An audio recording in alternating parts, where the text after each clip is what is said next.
इस गल नूं उजागर करते हैं कि गुरु नानक पातशाह जिथे भी जाते सन अपने नाल पोथियां रखते सन। उन्होंने पोथियां विच जो भी बाणी उस परमात्मा की तरफों आती सी उन्होंने पोथियां विच अंकित की जाती सी। क्योंकि जब असीं सिद्ध गोष्ठ नूं पढ़ते हाँ तो जोगी गुरु नानक पातशाह तों पुछते हैं तेरा कवन गुरु तिसका तू चेला, कि केड़ा गुरु है तेरा। तो गुरु नानक पातशाह ने स्पष्ट तौर पर आंसर दे दिता शब्द गुरु सुरत धुन चेला, कि मेरा जो गुरु है वह शब्द है। तो शब्द की सी, शब्द बाणी सी। इसे तरह गुरु पातशाह ने इस बाणी नूं अंकित किया। 974 शब्द गुरु नानक पातशाह ने 19 रागां दे विच रचे ने। नाल ही उन्होंने भगत साहिबान दी बाणियां नूं भी इकत्तर किया, भावें वो भगत कबीरदास जी ने। उस बाणियां नूं उन्होंने पोथी विच अंकित करके ये सारा जिहड़ा ज्ञान है गुरु अंगद देव पातशाह नूं सौंप दिता है। उसके बाद गुरु अंगद देव पातशाह ने इस दे विच 63 श्लोक जिहड़े ने वो होर अंकित किए ने। बाद विच ये ज्ञान जो है गुरु अमरदास जी पातशाह कोल पहुँचया। गुरु अमरदास जी पातशाह ने इस विच 859 शब्द जिहड़े ने वो अंकित करके ये ज्ञान जो है गुरु रामदास जी की झोली विच पा दिता। गुरु रामदास जी ने 638 शब्द जिहड़े ने वो इस विच अंकित करके इस ज्ञान नूं गुरु अर्जन देव जी की झोली विच पा दिता। इस तरह ये फलसफा ये ज्ञान वधदा गया। ये धुर दी बाणी जिहड़ी है इसका प्रभाव जिहड़ा है वो संसार अंदर वधदा गया। गुरु अर्जन देव पातशाह जी ने इस विच 2312 शब्द अंकित किए ने और इसनूं आद बीड़ ग्रंथ का नाम दिता है। सारी बाणियां नूं गुरु नानक देव पातशाह तो लैके गुरु अर्जन देव पातशाह तक सारी बाणी नूं इकत्तर करके भगत साहिबान की बाणी नूं इकत्तर करके आद बीड़ का नाम दिता गया। जो बीड़ उस समय गुरु अर्जन देव पातशाह ने भाई गुरदास जी को लिखवाई, उन्होंने ड्यूटी लगाई कि इस आद बीड़ की जिहड़ी है संपादना करनी है। तो 16 अगस्त 1604 ईस्वी विच आद बीड़ का प्रकाश हरमंदर साहिब विखे किया गया, जो प्रकाश दिहाड़ा आप जी अज मना रहे हो। इस तरह ये बाणी जिहड़ी है ये फलसफा जो है ये सिख कौम तक पहुँचया।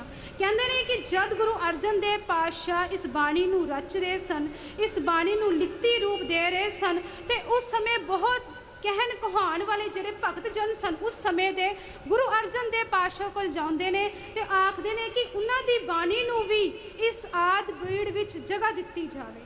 तो गुरु अर्जन देव पातशाह ने जब अलग अलग भगतां कोलों उन्हां दीयां रचनावां सुनियां, जिवें कि भगत कान्हा जी ने वो फरमाउंदे ने ओही रे में ओही रे जां को वेद जिस गावै खोज देखियो मत कोई रे।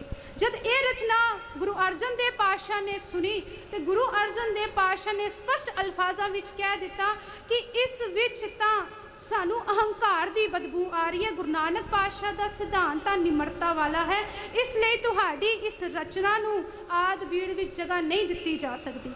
इस तरह भगत छज्जू जी जिहड़े ने वो गुरु अर्जन देव पातशाह कोल जांदे ने, उन्होंने जब अपनी रचना सुनाई तो आखदे ने कागत संधि पुत्री तो ना त्रिहा निहाल, भाव कि अगर औरत कागज की भी बनी होवे तो उस वाल देखो ना। इतना ढैंदी कला वाला जिहड़ा विचार भगत छज्जू जी ने दिता। गुरु अर्जन देव पातशाह ने फरमाया कि इत्थे तो गुरु नानक का सिद्धांत ही उल्ट है। गुरु नानक पातशाह ने तो औरत नूं इतना वड्डा दर्जा दे दिता, 32 सुलखनियां कह के उसनूं पुकार दिता तो इस संसार अंदर उसनूं इतना वड्डा उच्चा दर्जा देंदे होए फरमाउंदे ने सो क्यों मंदा आखिए जित जम्मे राजान। तो गुरु नानक के फलसफे उपर तो आप जी की रचनावां मेल ही नहीं खांदियां, इसलिए आप जी की रचनावां नूं भी इस ग्रंथ के भी जगह नहीं दी जा सकती। इस गल तो यह स्पष्ट होता है कि उस समय जो भी भगत जना की बाणी इस ग्रंथ विच अंकित की गई वो किसी वितकरे करके नहीं सी, या इस करके नहीं सी कोई अमीर सी कोई गरीब सी, कोई छोटी जात का सी कोई वड्डी जात का सी।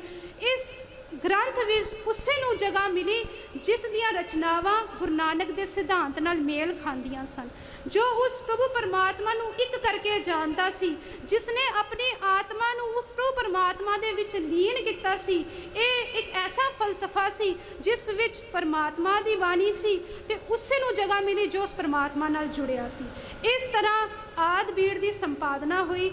हुण ये आद बीड़ तो बाद 1708 ईस्वी विच गुरु गोबिंद सिंह पातशाह ने इस आद बीड़ दे विच ਗੁਰੂ ਤੇਗ ਬਹਾਦਰ ਸਾਹਿਬ ਜੀ ਦੇ 116 ਸ਼ਬਦ ਜਿਹੜੇ ਨੇ ਉਹ ਅੰਕਿਤ ਕੀਤੇ ਨੇ। ਨਾਲ ਹੀ ਜੈਜਵੰਤੀ ਰਾਗ ਇਸ ਗ੍ਰੰਥ ਦੇ ਵਿੱਚ ਅੰਕਿਤ ਕੀਤਾ ਗਿਆ।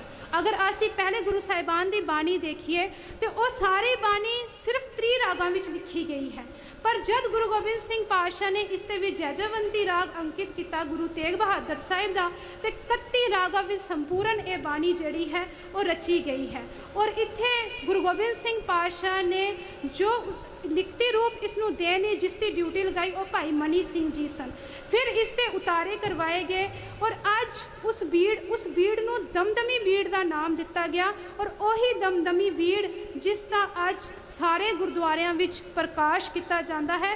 ਤੇ 1708 ਵਿੱਚ ਜੋਤੀ ਜੋਤ ਸਮਾਨ ਤੋਂ ਪਹਿਲਾਂ ਗੁਰੂ ਨਾਨਕ ਪਾਤਸ਼ਾਹ ਇਸ ਮਹਾਨ ਫਲਸਫੇ ਨੂੰ ਨਮਸਤਕ ਹੋ ਕੇ ਆਖਦੇ ਨੇ, ਸਭ ਸਿੱਖਣ ਕੋ ਹੁਕਮ ਹੈ ਗੁਰੂ ਮਾਨਿਓ ਗ੍ਰੰਥ, ਕਿ ਅੱਜ ਤੋਂ ਬਾਅਦ ਸਾਡੇ ਸਾਰਿਆਂ ਦੇ ਗੁਰੂ ਸਿਰਫ ਔਰ ਸਿਰਫ ਧੰਨ ਸ਼੍ਰੀ ਗੁਰੂ ਗ੍ਰੰਥ ਸਾਹਿਬ ਜੀ ਨੇ। ਇਸ ਤਰ੍ਹਾਂ ਧੰਨ ਸ਼੍ਰੀ ਗੁਰੂ ਗ੍ਰੰਥ ਸਾਹਿਬ ਜੀ ਦੀ ਸੰਪਾਦਨਾ ਹੋਈ ਤੇ ਇਹ ਮਹਾਨ ਫਲਸਫਾ ਗੁਰੂ ਸਾਹਿਬਾਨ ਨੇ ਸਾਡੀ ਝੋਲੀ ਵਿੱਚ ਪਾਇਆ। ਪਰ ਜਦ ਅਸੀਂ ਇਸ ਮਹਾਨ ਫਲਸਫੇ ਦੀ ਵਿਲੱਖਣਤਾ ਦੀ ਗੱਲ ਕਰਦੇ ਹਾਂ ਤੇ ਬਹੁਤ ਸਾਰੇ ਵਿਲੱਖਣ ਪਹਿਲੂ ਇਸ ਵਿੱਚ ਮਿਲਦੇ ਨੇ, ਜਿਵੇਂ ਕਿ ਮੈਂ ਆਪ ਜੀ ਨਾਲ ਪਹਿਲੇ ਵੀ ਵਿਚਾਰਾਂ ਕੀਤੀਆਂ ਕਿ ਗੁਰੂ ਪਦਵੀ ਇਸ ਗ੍ਰੰਥ ਨੂੰ ਹਾਸਲ ਹੈ। ਇਹ ਜਿਹੜੀ ਮਹਾਨ ਬਾਣੀ ਹੈ ਗੁਰੂਆਂ ਨੇ ਇਸ ਨੂੰ ਆਪ ਲਿਖਤੀ ਰੂਪ ਦਿੱਤਾ, ਆਪ ਇਸ ਦੀ ਰਚਨਾ ਕੀਤੀ। ਇਸੇ ਤਰ੍ਹਾਂ ਬਹੁਤ ਸਾਰੇ ਐਸੇ ਪਹਿਲੂ ਨੇ ਜੋ ਪਹਿਲੂ ਇਨਸਾਨ ਦੇ ਜੀਵਨ ਨਾਲ ਜੁੜੇ ਨੇ, ਭਾਵੇਂ ਉਹ ਧਾਰਮਿਕ ਨੇ, ਰਾਜਨੀਤਿਕ ਨੇ ਜਾਂ ਆਰਥਿਕ ਨੇ। ਅਗਰ ਅਸੀਂ ਧਾਰਮਿਕ ਪਹਿਲੂ ਦੀ ਗੱਲ ਕਰੀਏ ਤਾਂ ਅੱਜ ਅਗਰ ਅਸੀਂ ਸੰਸਾਰ ਦੀ ਹਾਲਤ ਨੂੰ ਵੇਖੀਏ ਤਾਂ ਅੱਜ ਪੋਲੀਟੀਕਲ ਲੈਵਲ ਤੇ ਲੜਾਈਆਂ ਨਹੀਂ ਹੋ ਰਹੀਆਂ। ਅੱਜ ਸਾਡੇ ਆਪਸੀ ਝਗੜੇ ਜਿਹੜੇ ਨੇ ਉਹ ਧਾਰਮਿਕ ਪੱਧਰ ਤੇ ਹੋ ਰਹੇ ਨੇ ਕਿ ਇਹ ਹਿੰਦੂ ਧਰਮ ਨਾਲ ਸੰਬੰਧਿਤ ਹੈ, ਇਹ ਇਸਲਾਮ ਨਾਲ ਸੰਬੰਧਿਤ ਹੈ, ਇਹ ਸਿੱਖ ਧਰਮ ਨਾਲ ਸੰਬੰਧਿਤ ਹੈ। ਔਰ ਇਹੀ ਹਾਲਾਤ ਉਸ ਸਮੇਂ ਬਣੇ ਹੋਏ ਸਨ ਜਦ ਗੁਰੂ ਨਾਨਕ ਪਾਤਸ਼ਾਹ ਦਾ ਆਗਮਨ ਹੋਇਆ। ਵੱਡੇ ਵਡੇਰੇ ਕਹਿਣ ਵਾਲੇ ਜਿਹੜੇ ਧਰਮ ਸਨ ਉਹ ਆਪਣੇ ਆਪ ਨੂੰ ਉੱਚ ਧਰਮ ਕਹਿ ਕੇ ਪੁਕਾਰ ਰਹੇ ਸਨ ਤੇ ਨੀਚ ਜਾਤੀਆਂ ਨੂੰ ਕੁਚਲਿਆ ਜਾ ਰਿਹਾ ਸੀ। ਪਰ ਗੁਰੂ ਨਾਨਕ ਪਾਤਸ਼ਾਹ ਨੇ ਇੱਥੇ ਇਹ ਸਿਧਾਂਤ ਦੇ ਦਿੱਤਾ, ਏਕੋ ਧਰਮ ਦਿੜੈ ਸੱਚ ਸੋਈ। ਕਹਿੰਦੇ ਇੱਕੋ ਹੀ ਧਰਮ ਹੈ। ਔਰ ਉਹ ਧਰਮ ਕਿਹੜਾ ਹੈ? ਉਹ ਧਰਮ ਹੈ ਉਸ ਪਰਮਾਤਮਾ ਦਾ ਧਰਮ, ਕਿ ਪਰਮਾਤਮਾ ਇੱਕ ਹੈ। ਕਿਉਂਕਿ ਗੁਰਬਾਣੀ ਵਿੱਚ ਜਦ ਅਸੀਂ ਪੜ੍ਹਦੇ ਹਾਂ ਤੇ ਬਹੁਤ ਸਾਰੇ ਐਸੇ ਆਸਪੈਕਟ ਨੇ, ਬਹੁਤ ਸਾਰੇ ਐਸੇ ਸ਼ਬਦ ਉਸ ਪਰਮਾਤਮਾ ਦੀ ਉਸਤਤ ਵਿੱਚ ਉਚਾਰੇ ਗਏ ਨੇ ਜਿਸ ਵਿੱਚੋਂ ਇਹ ਸਪਸ਼ਟ ਹੁੰਦਾ ਹੈ ਕਿ ਪਰਮਾਤਮਾ ਵਾਹਿਦ ਇੱਕ ਹਸਤੀ ਹੈ। ਕਿਉਂਕਿ ਜਦ ਅਸੀਂ ਦੂਜੇ ਧਰਮਾਂ ਦੀ ਗੱਲ ਕਰਦੇ ਹਾਂ ਤੇ ਦੂਜੇ ਧਰਮਾਂ ਵਿੱਚ ਇਸ ਗੱਲ ਨੂੰ ਸਪਸ਼ਟ ਕੀਤਾ ਗਿਆ ਹੈ, ਏਕਾ ਮਾਈ ਜੁਗਤ ਵਿਆਈ ਤਿੰਨ ਚੇਲੇ ਪਰਵਾਨ, ਇੱਕ ਸੰਸਾਰੀ, ਇੱਕ ਭੰਡਾਰੀ, ਇੱਕ ਲਾਏ ਦੀਵਾਨ। ਉੱਥੇ ਇਹ ਸਿਧਾਂਤ ਦਿੱਤਾ ਗਿਆ ਕਿ ਇਸ ਧਰਤੀ ਨੂੰ ਬਣਾਉਣ ਵਾਲਾ, ਇਸ ਨੂੰ ਕਾਇਮ ਰੱਖਣ ਵਾਲਾ, ਇਸ ਨੂੰ ਖਤਮ ਕਰਨ ਵਾਲਾ ਵਾਹਿਦ ਅਲੱਗ-ਅਲੱਗ ਹਸਤੀਆਂ ਨੇ। ਪਰ ਗੁਰੂ ਨਾਨਕ ਪਾਤਸ਼ਾਹ ਨੇ ਇੱਥੇ ਸਿਧਾਂਤ ਦਿੱਤਾ ਕਿ ਇਸ ਪੂਰੀ ਕਾਰ ਨੂੰ ਚਲਾਉਣ ਵਾਲਾ, ਭਾਵੇਂ ਉਹ ਬਣਾ ਰਿਹਾ ਹੈ, ਕਾਇਮ ਕਰ ਰਿਹਾ ਹੈ ਜਾਂ ਉਸ ਨੂੰ ਖਤਮ ਕਰ ਰਿਹਾ ਹੈ, ਇਸ ਸਾਰੇ ਬ੍ਰਹਿਮੰਡ ਨੂੰ ਚਲਾਉਣ ਵਾਲਾ ਵਾਹਿਦ ਇੱਕ ਹੀ ਹਸਤੀ ਹੈ। ਤੁਧ ਸੰਸਾਰ ਉਪਾਇਆ ਸਿਰੈ ਸਿਰ ਧੰਦੇ ਲਾਇਆ, ਕਿ ਪਰਮਾਤਮਾ ਹੀ ਇੱਕ ਐਸੀ ਹਸਤੀ ਹੈ ਜਿਸ ਨੇ ਇਸ ਸੰਸਾਰ ਨੂੰ ਬਣਾਇਆ ਤੇ ਉਹੀ ਸਾਰੀ ਕਾਰ ਇਸ ਦੀ ਚਲਾ ਰਿਹਾ ਹੈ। ਅਸੀਂ ਸੋਰਠ ਰਾਗ ਦੇ ਅੰਦਰ 596 ਪੰਨੇ ਉੱਪਰ ਗੁਰੂ ਨਾਨਕ ਪਾਤਸ਼ਾਹ ਦਾ ਇੱਕ ਸ਼ਬਦ ਆਉਂਦਾ ਹੈ, ਜਿਸ ਸ਼ਬਦ ਦੇ ਵਿੱਚ ਗੁਰੂ ਨਾਨਕ ਪਾਤਸ਼ਾਹ ਉਸ ਪਰਮਾਤਮਾ ਦੀ ਵਡਿਆਈ ਕਰਦੇ ਨੇ। ਕਹਿੰਦੇ, ਮੇਰੇ ਸਾਹਿਬਾ ਤੇਰੇ ਚੋਂਚ ਵਡਾਨਾ, ਜਲ ਥਲ ਮਹੀਲ ਭਰਪੁਰ ਲੀਨਾ, ਆਪੇ ਸਰਬ ਸਮਾਨਾ। ਕਹਿੰਦੇ ਪਰਮਾਤਮਾ ਇੱਕ ਵਾਹਿਦ ਐਸੀ ਹਸਤੀ ਹੈ ਜੋ ਥਲ ਤੇ ਵੀ ਹੈ, ਜਲ ਤੇ ਵੀ ਹੈ, ਆਕਾਸ਼ ਤੇ ਵੀ ਹੈ, ਹਰ ਜਗ੍ਹਾ ਪਰਮਾਤਮਾ ਆਪ ਸਮਾ ਰਿਹਾ। ਇਸੇ ਤਰ੍ਹਾਂ ਪਰਮਾਤਮਾ ਦੇ ਘਰ ਦੀ ਗੱਲ ਕਰਦੇ ਨੇ, ਕਹਿੰਦੇ ਪੁਰ ਧਰਤੀ ਪੁਰ ਆਕਾਸ਼, ਪੁਰ ਧਰਤੀ ਪੁਰ ਪਾਣੀ ਆਸਨ, ਚਾਰ ਕੁੰਠ ਚੌਬਾਰਾ, ਸਗਲ ਭਵਨ ਕੀ ਮੂਰਤ ਏਕਾ, ਮੁਖ ਤੇਰਾ ਟਕਸਾਲਾ। ਇੱਥੇ ਗੁਰੂ ਨਾਨਕ ਪਾਤਸ਼ਾਹ ਪਰਮਾਤਮਾ ਦੇ ਘਰ ਦੀ ਗੱਲ ਕਰ ਰਹੇ ਨੇ ਕਿ ਪਰਮਾਤਮਾ ਦਾ ਘਰ ਕੀ ਹੈ। ਇਸ ਸ਼ਬਦ ਨੂੰ ਆਪ ਜੀ ਨਾਲ ਸਾਂਝਾ ਕਰਨ ਦਾ ਮਕਸਦ ਇੱਕ ਹੀ ਹੈ ਕਿ ਇਸ ਗੱਲ ਤੋਂ ਸਮਝ ਲਿੱਤਾ ਜਾਵੇ ਕਿ ਇਸ ਸਾਰੀ ਕਾਰ ਨੂੰ ਚਲਾਉਣ ਵਾਲਾ ਉਹ ਪਰਮਾਤਮਾ ਇੱਕ ਹੈ। ਕਹਿੰਦੇ ਪੁਰ ਧਰਤੀ, ਜਿਵੇਂ ਅਸੀਂ ਘਰ ਦੀ ਬਣਤਰ ਬਣਾਉਂਦੇ ਹਾਂ, ਘਰ ਕਿਵੇਂ ਬਣਦਾ ਹੈ? ਜਿਸ ਦੀ ਛੱਤ ਵੀ ਹੁੰਦੀ ਹੈ, ਦੀਵਾਰਾਂ ਵੀ ਹੁੰਦੀਆਂ ਨੇ ਤੇ ਫਰਸ਼ ਵੀ ਹੁੰਦਾ ਹੈ। ਕਹਿੰਦੇ ਇਹ ਸਾਰੀ ਧਰਤੀ ਜਿਹੜੀ ਹੈ ਪਰਮਾਤਮਾ ਦਾ ਫਰਸ਼ ਹੈ, ਪਰਮਾਤਮਾ ਦੇ ਘਰ ਦਾ ਫਰਸ਼ ਹੈ। ਇਹ ਸਾਰਾ ਆਕਾਸ਼ ਪਰਮਾਤਮਾ ਦੇ ਘਰ ਦਾ ਛੱਤ ਹੈ ਤੇ ਇਹ ਚਾਰੋਂ ਦਿਸ਼ਾਵਾਂ ਜਿਹੜੀਆਂ ਨੇ ਇਹ ਪਰਮਾਤਮਾ ਦੇ ਘਰ ਦੀ ਦੀਵਾਰਾਂ ਨੇ। ਇਸ ਗੱਲ ਤੋਂ ਇਹ ਸਪਸ਼ਟ ਹੁੰਦਾ ਹੈ ਕਿ ਇਹ ਸੰਸਾਰ ਸਾਰਾ ਹੀ ਪਰਮਾਤਮਾ ਦਾ ਘਰ ਹੈ। ਇਸੇ ਤਰ੍ਹਾਂ ਇਸ ਪੂਰੇ ਸ਼ਬਦ ਦੇ ਅੰਦਰ ਗੁਰੂ ਪਾਤਸ਼ਾਹ ਪਰਮਾਤਮਾ ਦੀ ਬਣਾਈ ਹੋਈ ਹਰ ਇੱਕ ਚੀਜ਼ ਦੀ ਗੱਲ ਕਰ ਰਹੇ ਨੇ। ਇਸ ਤਰ੍ਹਾਂ ਗੁਰੂ ਨਾਨਕ ਪਾਤਸ਼ਾਹ ਨੇ ਸਿਧਾਂਤ ਹੀ ਵੱਖਰਾ ਦੇ ਦਿੱਤਾ। ਜਿੱਥੇ ਦੂਜਿਆਂ ਨੇ ਕਿਹਾ ਕਿ ਸੰਸਾਰ ਨੂੰ ਬਣਾਉਣ ਵਾਲੀਆਂ ਅਲੱਗ-ਅਲੱਗ ਹਸਤੀਆਂ ਨੇ, ਗੁਰੂ ਗ੍ਰੰਥ ਸਾਹਿਬ ਜੀ ਦੀ ਵਿਲੱਖਣਤਾ ਜਦ ਅਸੀਂ ਵੇਖਦੇ ਹਾਂ ਤੇ ਗੁਰੂ ਗ੍ਰੰਥ ਸਾਹਿਬ ਜੀ ਵਿੱਚ ਇਸ ਗੱਲ ਨੂੰ ਸਪਸ਼ਟ ਕੀਤਾ ਗਿਆ ਕਿ ਇਸ ਸੰਸਾਰ ਨੂੰ ਬਣਾਉਣ ਵਾਲੀ ਵਾਹਿਦ ਇੱਕ ਹੀ ਹਸਤੀ ਹੈ। ਹੁਣ ਜਦ ਅਸੀਂ ਆਰਥਿਕ ਸਥਿਤੀ ਦੀ ਗੱਲ ਕਰਦੇ ਹਾਂ, ਜਦ ਇਨਸਾਨ ਦੇ ਮਨੁੱਖੀ ਭਾਈਚਾਰੇ ਦੀ ਗੱਲ ਕੀਤੀ ਜਾਂਦੀ ਹੈ ਤੇ ਅੱਜ ਹਰ ਇੱਕ ਇਨਸਾਨ ਦੂਜੇ ਇਨਸਾਨ ਨਾਲ ਨਫ਼ਰਤ ਕਰ ਰਿਹਾ ਹੈ। ਔਰ ਇਹੀ ਇਸ ਤਰ੍ਹਾਂ ਦਾ ਵਾਤਾਵਰਣ ਹੀ ਉਸ ਸਮੇਂ ਸਮਾਜ ਅੰਦਰ ਫੈਲਿਆ ਸੀ ਜਦ ਗੁਰੂ ਨਾਨਕ ਪਾਤਸ਼ਾਹ ਦਾ ਆਗਮਨ ਹੋਇਆ। ਤੇ ਗੁਰੂ ਨਾਨਕ ਪਾਤਸ਼ਾਹ ਨੇ ਇੱਥੇ ਮਨੁੱਖੀ ਏਕਤਾ ਨੂੰ ਦ੍ਰਿੜ ਕਰਵਾਉਂਦੇ ਹੋਏ ਇਹ ਪੰਕਤੀਆਂ ਉਚਾਰ ਦਿੱਤੀਆਂ, ਨੀਚਾ ਅੰਦਰ ਨੀਚ ਜਾਤ, ਨੀਚੀ ਹੂੰ ਅਤ ਨੀਚ, ਕਿ ਸਾਰੇ ਸੰਸਾਰ ਅੰਦਰ ਹਰ ਇੱਕ ਮਨੁੱਖ ਜਿਹੜਾ ਹੈ ਉਹ ਬਰਾਬਰ ਦਾ ਦਰਜਾ ਰੱਖਦਾ ਹੈ। ਕੋਈ ਵੀ ਊਂਚ ਨਹੀਂ, ਕੋਈ ਵੀ ਨੀਚ ਨਹੀਂ, ਕੋਈ ਵੀ ਜਿਹੜਾ ਇਨਸਾਨ ਹੈ ਉਹ ਵੰਡੀਆਂ ਵਿੱਚ ਨਹੀਂ ਵੰਡਿਆ ਹੋਇਆ। ਪਰਮਾਤਮਾ ਨੇ ਸਾਰਿਆਂ ਨੂੰ ਇੱਕੋ ਜਿਹਾ ਇੱਕੋ ਜੋਤ ਦੇ ਕੇ ਇਸ ਸੰਸਾਰ ਅੰਦਰ ਭੇਜਿਆ ਹੈ। ਅਵਲ ਅੱਲਾ ਨੂਰ ਉਪਾਇਆ, ਕੁਦਰਤ ਕੇ ਸਭ ਬੰਦੇ। ਇਸ ਤਰ੍ਹਾਂ ਮਨੁੱਖੀ ਏਕਤਾ ਦੀ ਗੱਲ ਵੀ ਗੁਰੂ ਗ੍ਰੰਥ ਸਾਹਿਬ ਜੀ ਦੇ ਵਿੱਚ ਕੀਤੀ ਗਈ। ਅਗਰ ਅਸੀਂ ਵਿਲੱਖਣਤਾ ਦੀ ਇੱਕ ਹੋਰ ਮਿਸਾਲ ਅਗਰ ਗੁਰੂ ਗ੍ਰੰਥ ਸਾਹਿਬ ਜੀ ਦੇ ਵਿੱਚ ਬਾਣੀ ਵਿੱਚੋਂ ਦੇਣੀ ਹੋਵੇ ਤੇ ਮਨੁੱਖੀ ਏਕਤਾ ਦਾ ਸਭ ਤੋਂ ਵੱਡਾ ਸਬਕ ਜਦ ਅਸੀਂ ਬਾਣੀ ਨੂੰ ਪੜ੍ਹਦੇ ਹਾਂ ਤੇ ਗੁਰੂ ਨਾਨਕ ਦੇਵ ਪਾਤਸ਼ਾਹ ਨੇ ਇਸ ਬਾਣੀ ਦੇ ਵਿੱਚ ਭਗਤਾਂ ਦੀ ਬਾਣੀ ਨੂੰ ਵੀ ਅੰਕਿਤ ਕੀਤਾ। 12ਵੀਂ ਸਦੀ ਤੋਂ ਲੈ ਕੇ 17ਵੀਂ ਸਦੀ ਤੱਕ ਜਿਤਨੇ ਵੀ ਭਗਤ ਜਨ ਜੋ ਉਸ ਸਮੇਂ ਉਸ ਪ੍ਰਭੂ ਪਰਮਾਤਮਾ ਦੇ ਨਾਲ ਜੁੜੇ ਸਨ, ਜਿਨ੍ਹਾਂ ਦੀ ਬਾਣੀ ਗੁਰੂ ਸਾਹਿਬ ਨੇ ਇਕੱਤਰ ਕਰਕੇ ਇਸ ਦੇ ਵਿੱਚ ਦਰਜ ਕੀਤੀ, ਉਹ ਭਗਤ ਸਾਹਿਬ ਜਿਹੜੇ ਸਨ ਉਹ ਅਲੱਗ-ਅਲੱਗ ਧਰਮਾਂ ਨਾਲ ਸੰਬੰਧਿਤ ਰੱਖਦੇ ਸਨ। ਪਰ ਉਹਨਾਂ ਸਾਰਿਆਂ ਧਰਮਾਂ ਦੀ ਬਾਣੀ, ਉਹਨਾਂ ਸਾਰੇ ਭਗਤ ਜਨਾਂ ਦੀ ਬਾਣੀ ਇਸ ਗ੍ਰੰਥ ਵਿੱਚ ਅੰਕਿਤ ਕਰਕੇ ਗੁਰੂ ਨਾਨਕ ਪਾਤਸ਼ਾਹ ਨੇ ਸਾਂਝੀਵਾਲਤਾ ਦਾ ਉਪਦੇਸ਼, ਮਨੁੱਖੀ ਏਕਤਾ ਦਾ ਉਪਦੇਸ਼ ਸਾਨੂੰ ਦ੍ਰਿੜ ਕਰਵਾ ਦਿੱਤਾ। ਇਸ ਤਰ੍ਹਾਂ ਇਹ ਸਾਰੀਆਂ ਵਿਲੱਖਣਤਾਵਾਂ ਨੇ ਕਿ ਗੁਰੂ ਗ੍ਰੰਥ ਸਾਹਿਬ ਜੀ ਦਾ ਅੱਜ ਅਸੀਂ ਪ੍ਰਕਾਸ਼ ਦਿਹਾੜਾ ਕਿਉਂ ਮਨਾ ਰਹੇ ਹਾਂ, ਕਿਉਂ ਇਹ ਕ੍ਰਾਂਤੀਕਾਰੀ ਕੌਮ ਜਿਹੜੀ ਹੈ, ਇੰਨਾ ਵੱਡਾ ਮਹਾਨ ਖਜ਼ਾਨਾ ਗੁਰੂ ਪਾਤਸ਼ਾਹ ਨੇ ਸਾਡੀ ਝੋਲੀ ਵਿੱਚ ਪਾਇਆ ਹੈ। ਕਿਉਂਕਿ ਆਰਥਿਕ, ਰਾਜਨੀਤਿਕ, ਸਦਾਚਾਰਿਕ ਇਹ ਸਾਰੇ ਸਾਡੇ ਜੀਵਨ ਦੇ ਪਹਿਲੂ ਨੇ। ਇਹਨਾਂ ਪਹਿਲੂਆਂ ਤੋਂ ਬਗੈਰ ਅਸੀਂ ਸਮਾਜ ਅੰਦਰ ਨਾ ਤੇ ਚੰਗਾ ਜੀਵਨ ਬਸਰ ਕਰ ਸਕਦੇ ਹਾਂ, ਨਾ ਹੀ ਚੰਗਾ ਸਮਾਜ ਸਿਰ ਸਕਦੇ ਹਾਂ। ਅਗਰ ਅਸੀਂ ਆਰਥਿਕ ਸਥਿਤੀ ਦੀ ਗੱਲ ਕਰੀਏ ਤੇ ਜਦ ਤੱਕ ਇਨਸਾਨ ਇਕਨੋਮਿਕ ਲੈਵਲ ਤੇ, ਫਾਈਨੈਂਸ਼ੀਅਲ ਲੈਵਲ ਤੇ ਸਟਰੋਂਗ ਨਹੀਂ ਹੈ, ਤਦ ਤੱਕ ਨਾ ਤੇ ਉਹ ਆਪਣੇ ਘਰ ਨੂੰ ਚਲਾ ਸਕਦਾ ਹੈ ਤੇ ਨਾ ਹੀ ਸਮਾਜ ਨੂੰ ਚਲਾ ਸਕਦਾ। ਔਰ ਮਾਫ ਕਰਨਾ, ਉਹ ਧਰਮ ਦਾ ਪ੍ਰਚਾਰ ਵੀ ਨਹੀਂ ਕਰ ਸਕਦਾ। ਤੇ ਪਰ ਗੁਰੂ ਸਾਹਿਬ ਨੇ ਐਸਾ ਉਪਦੇਸ਼ ਇਸ ਬਾਣੀ ਅੰਦਰ ਦ੍ਰਿੜ ਕਰਵਾ ਦਿੱਤਾ, ਜਿੱਥੇ ਘਾਲ ਖਾਏ ਕਿਛ ਹੱਥੋਂ ਦੇ। ਗੁਰੂ ਨਾਨਕ ਪਾਤਸ਼ਾਹ ਨੇ ਤੇ ਇਹ ਡਿਊਟੀ, ਇਹ ਸਿਧਾਂਤ ਸਾਨੂੰ ਦੇ ਦਿੱਤਾ। ਇੱਥੇ ਤਾਂ ਕਰਪਸ਼ਨ ਦਾ ਕੋਈ ਸਿਧਾਂਤ ਹੀ ਨਹੀਂ। ਕਿਉਂਕਿ ਅੱਜ ਅਗਰ ਅਸੀਂ ਇਕਨੋਮਿਕ ਸਟੇਟਸ ਦੀ ਗੱਲ ਕਰਦੇ ਹਾਂ ਕਿਸੇ ਦੇਸ਼ ਦੀ ਜਾਂ ਕਿਸੇ ਘਰ ਦੀ, ਤਾਂ ਇਕਨੋਮਿਕ ਸਟੇਟਸ ਨੂੰ ਵਧਾਉਣ ਲਈ ਸਭ ਤੋਂ ਵੱਡਾ ਪਹਿਲੂ ਇਹ ਹੈ ਕਿ ਉਸ ਦੇਸ਼ ਵਿੱਚ ਕਰਪਸ਼ਨ ਨਾ ਹੋਵੇ। ਤੇ ਗੁਰੂ ਨਾਨਕ ਪਾਤਸ਼ਾਹ ਦਾ ਸਿਧਾਂਤ ਵੇਖੋ, ਹੱਕ ਪਰਾਇਆ ਨਾਨਕਾ ਉਸ ਸੂਰ ਉਸ ਗਾਏ। ਇਹ ਸਿਧਾਂਤ ਸਾਨੂੰ ਦੇ ਦਿੱਤਾ। ਇੱਥੇ ਤਾਂ ਕਰਪਸ਼ਨ ਦੀ ਕੋਈ ਗੱਲ ਹੀ ਨਹੀਂ ਰਹਿੰਦੀ। ਅਗਰ ਕਰਪਸ਼ਨ ਦੀ ਗੱਲ ਨਹੀਂ ਹੈ ਤੇ ਇਸ ਦਾ ਮਤਲਬ ਅਸੀਂ ਆਰਥਿਕ ਸਥਿਤੀ ਦੇ ਵੀ ਉੱਚੇ ਉੱਠ ਸਕਦੇ ਹਾਂ। ਸਾਡੀ ਆਰਥਿਕ ਸਥਿਤੀ ਵੀ ਜਿਹੜੀ ਹੈ ਉਹ ਅੱਛੀ ਹੋ ਸਕਦੀ ਹੈ। ਆਪਣੀ ਫਾਈਨੈਂਸ਼ੀਅਲ ਸਥਿਤੀ ਨੂੰ ਅੱਛਾ ਕਰਕੇ ਅਸੀਂ ਸਮਾਜ ਦੀ ਅੱਛਾਈ ਲਈ ਵੀ ਸੋਚ ਸਕਦੇ ਹਾਂ। ਇਸ ਤਰ੍ਹਾਂ ਇਹ ਸਾਰੇ ਪਹਿਲੂ ਇਸ ਬਾਣੀ ਦੇ ਅੰਦਰ ਗੁਰੂ ਪਾਤਸ਼ਾਹ ਨੇ ਇੱਕ ਮਹਾਨ ਫਲਸਫਾ ਸਾਡੀ ਝੋਲੀ ਵਿੱਚ ਪਾ ਦਿੱਤਾ। ਪਰ ਇੱਥੇ ਇੱਕ ਬਹੁਤ ਇੰਪੋਰਟੈਂਟ ਗੱਲ ਆਪ ਜੀ ਨਾਲ ਸਾਂਝੀ ਕਰਨ ਜਾ ਰਹੀ ਹਾਂ ਕਿ ਰਾਜਨੀਤੀ ਦੀ ਗੱਲ ਅਗਰ ਅਸੀਂ ਹੋਰ ਧਰਮਾਂ ਨੂੰ ਦੇਖੀਏ ਤਾਂ ਕਿਸੇ ਵੀ ਧਰਮ ਵਿੱਚ ਰਾਜਨੀਤੀ ਦੀ ਗੱਲ ਨਹੀਂ ਕੀਤੀ ਗਈ, ਪਰ ਗੁਰੂ ਨਾਨਕ ਪਾਤਸ਼ਾਹ ਨੇ ਇੱਥੇ ਰਾਜਨੀਤੀ ਦਾ ਸਿਧਾਂਤ ਵੀ ਦੇ ਦਿੱਤਾ। ਕਿਉਂਕਿ ਇਨਸਾਨ ਤਦ ਹੀ ਆਪਣੇ ਜੀਵਨ ਅੰਦਰ ਸੁਖ ਮਾਣ ਸਕਦਾ ਹੈ ਜਦ ਉਹ ਰਾਜਨੀਤੀ ਕਰਕੇ ਵੀ ਖੁਸ਼ਹਾਲ ਹੋਵੇ।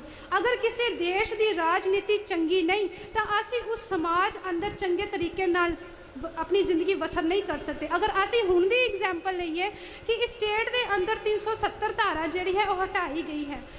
ਇਨ 370 ਧਾਰਾ ਕੀ ਹੈ? ਪੋਲੀਟੀਕਲ ਇੱਕ ਸੋਲਿਊਸ਼ਨ, ਪੋਲੀਟੀਕਲ ਇੱਕ ਆਸਪੈਕਟ ਸਾਡੇ ਸਾਹਮਣੇ ਰੱਖਿਆ ਗਿਆ ਔਰ ਇਸ ਪੋਲੀਟੀਕਲ ਆਸਪੈਕਟ ਨਾਲ ਕਿਧਰੇ ਨਾ ਕਿਧਰੇ ਸਾਡੀ ਲਾਈਫ ਇਫੈਕਟ ਹੋਈ ਹੈ, ਭਾਵੇਂ ਉਹ ਡਾਇਰੈਕਟਲੀ ਹੋਈ ਭਾਵੇਂ ਇਨਡਾਇਰੈਕਟਲੀ ਹੋਈ। ਇਸ ਤੋਂ ਇਹ ਗੱਲ ਸਿੱਧ ਹੋ ਜਾਂਦੀ ਹੈ ਕਿ ਅਗਰ ਦੇਸ਼ ਦੀ ਰਾਜਨੀਤੀ ਚੰਗੀ ਹੈ ਤੇ ਤਦ ਹੀ ਅਸੀਂ ਆਪਣੇ ਜੀਵਨ ਅੰਦਰ ਖੁਸ਼ਹਾਲ ਹੋ ਸਕਦੇ ਹਾਂ। ਗੁਰੂ ਨਾਨਕ ਪਾਤਸ਼ਾਹ ਨੇ ਤੇ ਇਹ ਸਿਧਾਂਤ ਸਾਨੂੰ ਦੇ ਦਿੱਤਾ ਕਿ ਇਸ ਦੇਸ਼ ਦਾ, ਇੱਕ ਕੌਮ ਦਾ, ਇੱਕ ਪ੍ਰਜਾ ਦਾ ਰਾਜਾ ਐਸਾ ਹੋਵੇ ਜੋ ਸਾਰੀ ਪ੍ਰਜਾ ਨੂੰ ਆਪਣੇ ਨਾਲ ਲੈ ਕੇ ਚਲੇ। ਕਿਉਂਕਿ ਗੁਰੂ ਨਾਨਕ ਪਾਤਸ਼ਾਹ ਦਾ ਸਿਧਾਂਤ ਹੈ, ਤਖਤ ਰਾਜੇ ਸੋ ਬਹੇ ਜੋ ਤਖਤੇ ਲਾਇਕ ਹੋਏ।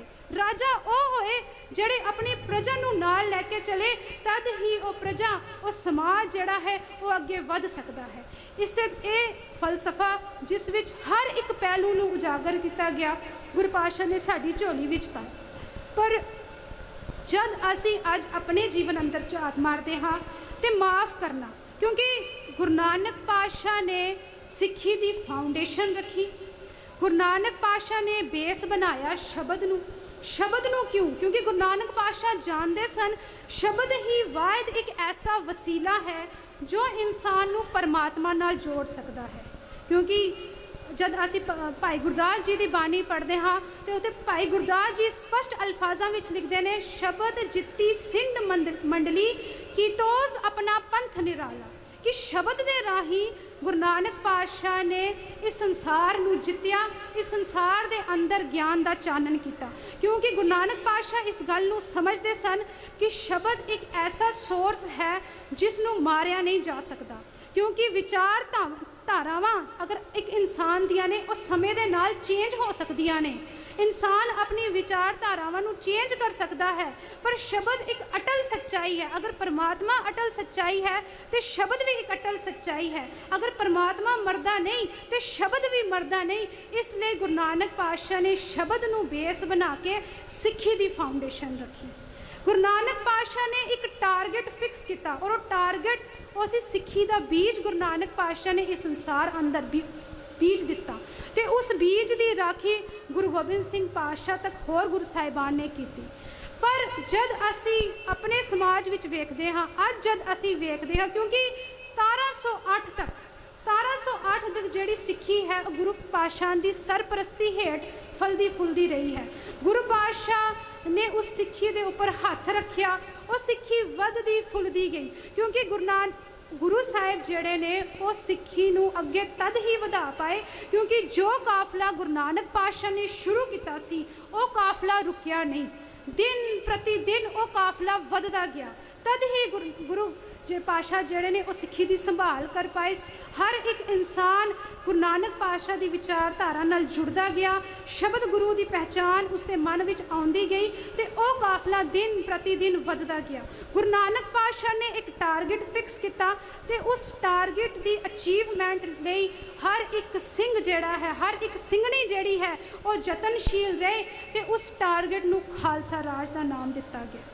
ਅਗਰ ਅਸੀਂ ਅੱਜ ਆਪਣੇ ਹਾਲਾਤ ਨੂੰ ਵੇਖੀਏ, ਅੱਜ ਅਗਰ ਅਸੀਂ ਸਮਾਜ ਨੂੰ ਵੇਖੀਏ, ਤਾਂ ਮੈਂ ਤੇ ਇਤਿਹਾਸਿਕ ਪੰਨਿਆਂ ਤੋਂ ਸ਼ੁਰੂ ਇਸ ਗੱਲ ਨੂੰ ਕਰਾਂਗੀ ਕਿ ਇਤਿਹਾਸਿਕ ਪੰਨਿਆਂ ਵਿੱਚ ਜਦ ਅਸੀਂ ਸਿੱਖੀ ਦੇ ਟਾਈਮ ਪੀਰੀਅਡ ਨੂੰ ਵੇਖਦੇ ਹਾਂ ਤੇ ਅਗਰ ਮੋਟੇ ਤੌਰ ਤੇ ਸਿੱਖੀ ਦੇ ਟਾਈਮ ਪੀਰੀਅਡ ਨੂੰ ਡਿਵਾਈਡ ਕਰਨਾ ਹੋਏ ਤੇ 1708 ਤੱਕ ਕਾਲ ਜਿਹੜਾ ਹੈ ਗੁਰੂ ਸਾਹਿਬਾਨ ਦਾ ਰਿਹਾ ਹੈ। ਸਿੱਖੀ ਜਿਹੜੀ ਹੈ ਗੁਰੂਆਂ ਦੀ ਸਰਪ੍ਰਸਤੀ ਹੇਠ ਪਲਦੀ ਰਹੀ ਹੈ। 1708 ਤੋਂ ਬਾਅਦ ਹੀ ਸਿੱਖਾਂ ਦੀ ਅਸਲ ਜਿਹੜੀ ਪ੍ਰੀਖਿਆ ਹੈ ਉਹ ਸ਼ੁਰੂ ਹੁੰਦੀ ਹੈ ਕਿ ਸਿੱਖ ਜਿਹੜੇ ਨੇ ਉਹ ਸਿੱਖੀ ਨੂੰ ਕਿਤਨਾ ਵਧਾ ਪਾਏ ਨੇ। ਕਿਉਂਕਿ ਸਿੱਖੀ ਦਾ ਗ੍ਰਾਫ ਅਗਰ ਅਸੀਂ ਗੁਰੂ ਸਾਹਿਬਾਨ ਦੇ ਸਮੇਂ ਦੇਖੀਏ ਤੇ ਉਹ ਗ੍ਰਾਫ ਚੜ੍ਹਦਾ ਗਿਆ ਹੈ, ਢਹਿੰਦੀ ਕਲਾ ਵੱਲ ਨਹੀਂ ਆਇਆ। ਬੇਸ਼ੱਕ ਉਸ ਸਮੇਂ ਕਾਫੀ ਉਹਨਾਂ ਨੂੰ ਸੰਘਰਸ਼ ਕਰਨੇ ਪਏ, ਸਟਰਗਲ ਉਹਨਾਂ ਨੂੰ ਕਰਨੇ ਪਏ, ਪਰ ਸਿੱਖੀ ਵੱਧਦੀ ਗਈ। ਪਰ ਜਦ ਅਸੀਂ ਗੁਰੂ 1708 ਦੇ ਬਾਅਦ ਆਪਣੇ ਅੰਦਰ ਝਾਤ ਮਾਰਦੇ, ਕਿਉਂਕਿ ਸਿੱਖਾਂ ਦੀ ਅਸਲ ਪਰੀਖਿਆ ਤਾਂ ਸ਼ੁਰੂ ਹੀ ਉਦੋਂ ਹੁੰਦੀ ਹੈ ਜਦ ਗੁਰੂ ਸਾਹਿਬਾਨ ਦੀ ਸਰਪ੍ਰਸਤੀ ਹੇਠ, ਬੇਸ਼ੱਕ ਸ਼ਬਦ ਗੁਰੂ ਦੀ ਸਾਨੂੰ ਥਾਪਨਾ ਸੀ, ਉਹੀ ਜੋਤ ਇਸ ਗੁਰੂ ਗ੍ਰੰਥ ਸਾਹਿਬ ਜੀ ਦੇ ਅੰਦਰ ਸੀ, ਪਰ ਸਿੱਖਾਂ ਦੀ ਇੱਥੇ ਇੱਕ ਐਗਜ਼ਾਮੀਨੇਸ਼ਨ, ਸਿੱਖਾਂ ਦੀ ਇੱਥੇ ਇੱਕ ਪਰਖ ਹੁੰਦੀ ਹੈ ਕਿ ਸਿੱਖਾਂ ਨੇ ਸਿੱਖੀ ਨੂੰ ਕਿਤਨਾ ਵਧਾਇਆ। ਅਗਰ ਅਸੀਂ 1708 ਤੋਂ ਬਾਅਦ ਗੁਰੂ ਗੋਬਿੰਦ ਸਿੰਘ ਜੀ ਦੇ ਜੋਤੀ ਜੋਤ ਸਮਾਨ ਤੋਂ ਬਾਅਦ ਅਗਰ ਅਸੀਂ ਗੱਲ ਕਰੀਏ ਤੇ ਬੰਦਾ ਸਿੰਘ ਬਹਾਦਰ ਦਾ ਰਾਜ ਆਉਂਦਾ ਹੈ। ਬੰਦਾ ਸਿੰਘ ਬਹਾਦਰ ਨੇ 1708 ਵਿੱਚ ਗੁਰੂ ਗੋਬਿੰਦ ਸਿੰਘ ਪਾਤਸ਼ਾਹ ਤੋਂ ਅੰਮ੍ਰਿਤ ਦੀ ਦਾਤ ਲਈ। 1715 ਵਿੱਚ ਗੁਰਦਾਸ ਨੰਗਲ ਦੀ ਗੜੀ ਵਿੱਚ ਬੰਦਾ ਸਿੰਘ ਬਹਾਦਰ ਨੂੰ ਗ੍ਰਿਫਤਾਰ ਕਰ ਦਿੱਤਾ ਗਿਆ ਤੇ 1716 ਈਸਵੀ ਵਿੱਚ ਬੰਦਾ ਸਿੰਘ ਬਹਾਦਰ ਨੂੰ ਸ਼ਹੀਦ ਕਰ ਦਿੱਤਾ ਗਿਆ। ਅਗਰ ਅਸੀਂ ਟੋਟਲ ਪੀਰੀਅਡ ਨੂੰ ਦੇਖੀਏ ਤੇ 7.5 ਸਾਲ ਬਣਦੇ ਨੇ ਬੰਦਾ ਸਿੰਘ ਬਹਾਦਰ ਦੇ ਟੋਟਲ ਪੀਰੀਅਡ ਨੂੰ ਕਿ ਉਹਨਾਂ ਨੇ ਸਿੱਖੀ ਨੂੰ ਕਿਤਨਾ ਵਧਾਇਆ। ਤੇ ਅਗਰ 7.5 ਸਾਲਾਂ ਦੀ ਗੱਲ ਕਰੀਏ ਤੇ 7.5 ਸਾਲਾਂ ਦੇ ਵਿੱਚ ਉਹ ਇੱਕ ਐਸਾ ਮਹਾਨ ਯੋਧਾ ਗੁਰੂਆਂ ਦੇ ਹੁਕਮ ਨੂੰ ਲੈ ਕੇ ਐਸਾ ਅੱਗੇ ਵਧਿਆ ਕਿ ਉਸਨੇ ਮੁਗਲ ਸਰਕਾਰਾਂ ਦੀਆਂ ਨੀਂਦਾਂ ਹਰਾਮ ਕਰ ਦਿੱਤੀਆਂ। इस गल के प्रतक सबूत सानू मिलते हैं। बहुत इतिहासकारां ने इस गल नूं स्पष्ट किया है, जो आप उस समय उत्थे मौजूद सन, सिखां दी चढ़दी कलां दीयां गल्लां उन्होंने इतिहास विच लिखियां ने कि ऐसी नींद मुगल सरकारां दी हराम की कि 81,000 तकरीबन 81,000 मुगल फौजां गुरदास नंगल दी गढ़ी तो बाद 8 महीने बंदा सिंह बहादुर नूं पकड़न लई घेरा पा के बैठियां ने। इमेजिन करके देखो कि बंदा सिंह बहादुर उस समय के योद्धियां दे विच कितनी चढ़ती कला हुई होवेगी कि इतनियां मुगल फौजां उन्होंने सामने ने, और ऐसी मुगल फौजां जो उस समय संसार दियां ताकतवर फौजां ने।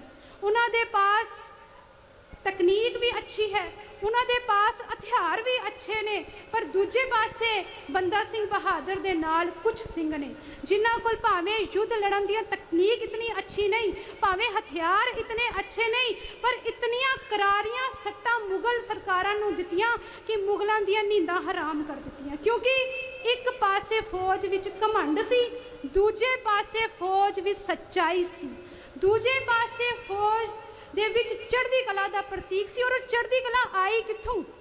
क्यों इतनी चढ़दी कला उस समय सिखां दे विच सी? क्योंकि वो सिख जड़े सन बाणी नाल जुड़े सन, बाणी दा ओट आसरा लैके वो अगे वधदे गए। इस तरह बंदा सिंह बहादुर ने, कई इतिहासकार लिखते हैं 12 मई तो कई लिखते हैं 22 मई, पर 1710 ईस्वी विच बंदा सिंह बहादुर ने सिख कौम नूं पॉलिटिकल लैवल के उपर इस संसार के अंदर उसनूं खड़ा कर दिता। क्योंकि खालसा राज की स्थापना की पहली बार सिख कौम एक अपने राज के नाल इस दुनिया के देश के नक्शे के उभर के सामने आई। इसका मतलब कि सिक्खी वधी, सिक्खी घटी नहीं, सिक्खी का ग्राफ वधदा गया। इस तो बाद जब बंदा सिंह बहादुर का काल भावें ज़्यादा समय का नहीं रहा, क्योंकि पॉलिटिकल आसपैक्ट्स के विच बहुत सारे पैंतरे अपलाई किए जाते हैं।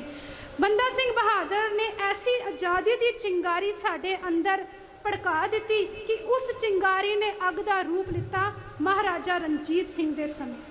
महाराजा रणजीत सिंह ने फिर खालसा राज की स्थापना की, और ऐसा राज जिस विच ये नहीं कि सिख जेड़े सन वो वड्डे ओहदियां नूं मान रहे सन, पर ऐसा राज एक पिता एकस के हम्बार, भावें वो बंदा सिंह बहादुर का राज सी, भावें वो महाराजा रणजीत सिंह का राज सी। इस राज दे विच हर एक इंसान नूं बराबरता के हक मिले ने। जद असी महाराजा रणजीत सिंह के जीवन काल नूं पढ़ते हाँ तो अंग्रेज सरकारां ने 200 साल भारत उपर कब्जा किया है, पर महाराजा रणजीत सिंह के जीवन काल दे विच अंग्रेज फौजा पंजाब उपर हमला नहीं कर पाईयां। इसका मतलब सिक्खी का दबदबा सी, सिक्खी वधदी गई, सिक्खी चढ़दी कला विच रही। पर अज जद असी अपने जीवन अंदर झात मारते हाँ, क्योंकि महाराजा रणजीत सिंह तो बाद समा साडा आउंदा है, जब असी अपने जीवन अंदर झात मारते हाँ